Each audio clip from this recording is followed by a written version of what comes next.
पराभूत चेहऱ्यानं पडळकर बाहेर पडतायत. समोर जयंत पाटील समर्थकांची गर्दी आहे आणि जयंत पाटील वाघ आहे म्हणून घोषणा चालू झाल्यात. संख्याबळात हातात असलेलं गणित तरीसुद्धा सांगलीच्या जिल्हा परिषदेत भाजपचा पराभव झाला. सांगली जेडपीमध्ये भाजपचाच अध्यक्ष होईल हे जवळपास निश्चित होतं. पण विशाल, विश्वजीत आणि जयंत पाटील यांनी लावलेली फिल्डिंग जोरदार होती. या फिल्डिंगचा आवाज अगदी मंत्रालयाच्या 6व्या मजल्यापर्यंत गेला. पराभवाच्या कारणांची मीमांसा होऊ लागली. अगदी ग्रामपंचायतसुद्धा न सोडणाऱ्या भाजपने सांगलीसारखी जिल्हा परिषद इतक्या सहजपणे कशी जाऊन दिली? नेमकं या पराभवाला कोण कारणीभूत ठरलं? जयंत पाटलांनी अचूक टप्पा कसा टाकला?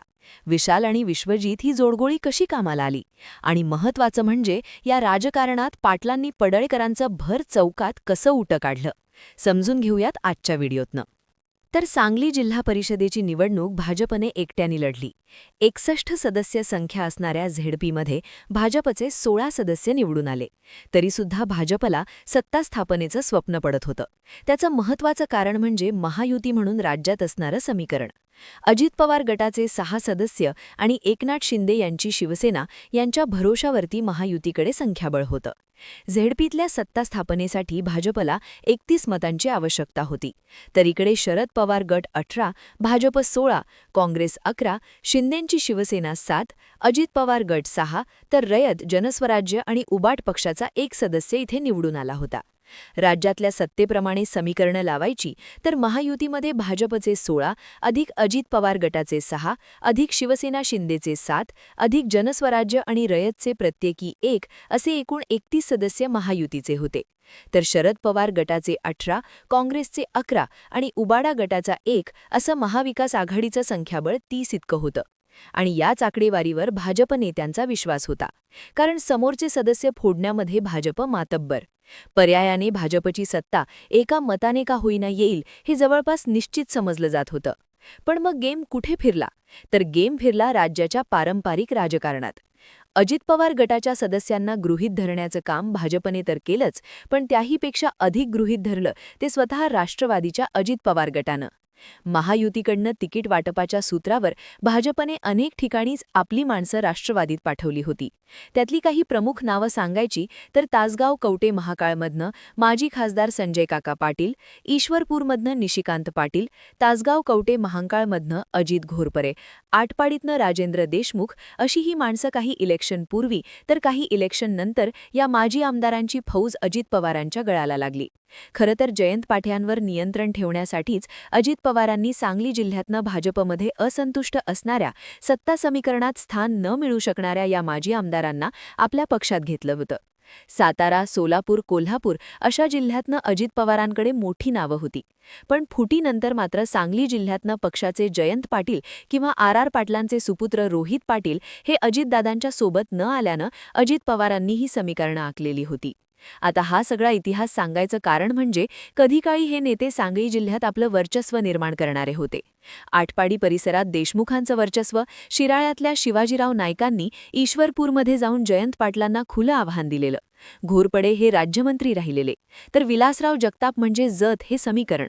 पण या नेत्यांचं अस्तित्व आज झेडपीच्या 1 ते 2 गटांपुरतंच मर्यादित झालेलं. पण या सगळ्यात नेमकी गेम कुठे फिरली? तर ती फिरली गोपीचंद पडळकरांच्यामुळे. सांगली जिल्ह्यात भाजपचे जत, मिरज, शिराळा आणि सांगली असे 4 आमदार आहेत. त्यापैकी जतचे पडळकर हेच एकमेव आक्रमक नेते. जयंत पाटलांना टोकाचा विरोध करून ते राजकीय स्पेस निर्माण करू पाहू लागले आणि त्यात विस्थापित राजकारणाची एक मोठ बांधण्यात ते यशस्वी देखील ठरायला लागले. यांच्या तुलनेमध्ये शिराळ्याचे देशमुख, मिरजेचे खडे आणि सांगलीचे गाडगीळ हे मवाळ राजकारणी. पालकमंत्रीपदाची धुरा असणाऱ्या चंद्रकांत पाटलांनी सुद्धा श्रद्धा आणि सबुरीचा सल्ला गोपीचंद पडळकरांना वारंवार दिलेला. तरीसुद्धा गोपीचंद पडळकरांनी आक्रमक राजकारणातनं जिल्ह्याच्या राजकारणात तणाव निर्माण केला. इथं पडळकरांना जसं समर्थन आहे तसाच तो विरोधसुद्धा आहे. त्याचं महत्त्वाचं कारण म्हणजे सांगली जिल्ह्याचा राजकीय पोत. इथल्या राजकारणात पतंगराव कदम, आर पाटील, जयंत पाटील यांच्यापासनं की वसंतदादा पाटील आणि राजाराम बापू पाटील असे मोठे नेते झाले. या नेत्यांनी संस्थात्मक राजकारण केलं, याशिवाय राजकारणात आक्रमकता आणली नाही. पर्यायाने गोपीचंद पडळकरांचं अति होतंय असा एक मतप्रवाह सांगली जिल्ह्यातनं सुरू झाला आणि या मतप्रवाहाचा कडेलोट आला तो राजाराम बापूंवरती. ही टीका कोणत्याही पातळीवरती समर्थन करण्यासारखी नव्हतीच, पण या टीकेमुळं पडळकरांचं राजकारण द्वेषाचं आहे, असं राजकारण कधीच भाजपला पुढे घेऊन जाणार नाही, असा देखील मतप्रवाह भाजप अंतर्गत तयार झाला. पण फक्त जनमताचा इम्पॅक्ट भाजपच्या या पराभवासाठी कारणीभूत ठरला का? तर नाही. तर इथं कारणीभूत ठरला पडळकरांचा हट्ट. एकतर अध्यक्षपदासाठी जे नाम होतं ते पडळकरांचं होतं, पर्यायाने भाजपचे इतर आमदार होते ते मनापासून या निवडणुकीत काही उतरले नाहीत. पडळकर विरुद्ध इतर असा सामना यामुळे तयार झाला. मुळामध्ये पडळकरांचा अध्यक्षपदाचा हट्ट इथं भाजपचा पराभव करणारा ठरला. नेमका कसा? तर पडळकरांचा अध्यक्ष होईल म्हणून पडळकरांनी ज्यांना ज्यांना दुखावलंय ते गट एकत्र येऊ लागले. त्यातलं पहिलं नाव होतं जतच्या जगतापांचं. ते सोबत येण्याची शक्यताही नव्हतीच. खरं तर महायुतीची पहिली वजाबाकी झाली ती इथेच. त्यानंतरचा नंबर लागला तो सुहास बाबरांचा. बाबर आणि पडळकर यांच्यामधला उभा दावा. माले सुहास बाबरांनी थेट फडणवीसांविरोधात वक्तव्य केलं होतं. तरीसुद्धा फडणवीसांनी फोन केला आणि बाबरांनी साथ देणार असं कळवलं. असं असताना देखील बाबरांचे 2 सदस्य मतदानाला आलेच नाहीत. ते येणार तर कसे? कारण त्यांच्या मतदारसंघा पडळकरच त्यांचे विरोधक. पर्यायाने ही बेरीज 3 वर पोचली. त्यानंतरचा नंबर लागला तो संजय काका पाटलांचा. संजय काका पाटलांचे 2 सदस्यच होते. परवापर्यंत संजय काका पाटील जयंत पाटलांच्या सोबत होते. पण आदल्या दिवशी मुंबईतनं सूचना आली आणि संजय काका पाटलांनी आपला डाव फिरवला. कराडमधनं ते आपल्या सदस्यांना घेऊन आले आणि महायुतीच्या बाजूने गेले. तरीसुद्धा त्यांचा एक सदस्य त्यांना न जुमानता फुटला. वास्तविक पडळकरांचा उमेदवार असल्याने संजय काका पाटलांनी सुद्धा जयंत पाटलांना साथ देण्याचं ठरवलं होतं. पण ते त्यांना जमलं नाही. यानंतर नंबर लागला तो शिवाजीराव नाईकांचा. त्यांनी सुद्धा आपला एक सदस्य महाविकास आघाडीच्या बाजूने फिरवला. अर्थात हे सगळं कशामुळे झालं? तर पडळकरांच्या हट्टामुळे. भाजपने पडळकर सोडून दुसरा व्यक्ती दिला असता तर भाजपकडे अध्यक्षपद आलं असतं. त्याचं महत्त्वाचं कारण शिंदे किंवा अजित पवार गटाच्या नेत्यांचा विरोध भाजपला नव्हता, तर तो पडळकरांना होता. आणि भाजपने तेच केल्यानं त्यांचा डाव सांगलीमध्ये फिरल्याचं पाहायला मिळालं. अर्थात हा टप्पा जयंत पाटलांच्या हाती आला आणि जयंत पाटलांनी अचूक असा कार्यक्रम केला.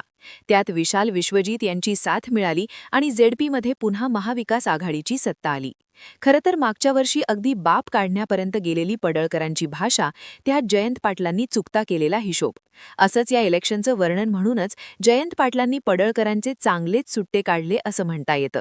कारण पराभव हा निवडणुकीच्या मैदानातच करायचा असतो हे जयंत पाटलांना चांगलंच माहिती आहे.